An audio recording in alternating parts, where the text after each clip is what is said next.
I'm going to show you how to pair these JLab Go Air Pop true wireless earbuds to this Galaxy S23 Ultra.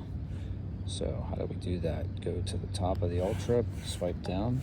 You're going to see some icons at the top. One of them is Bluetooth. Press and hold that. Now it's going to automatically start searching for Bluetooth devices if this is on, right? So see this little slider here? That's off. That's on. When it's on, it's looking for devices. So look for, we'll open this up, take out one of the earbuds, and actually we're going to take out both. I'll put one down on the table. And my JLab Go Air Pops said ready to pair in my ear.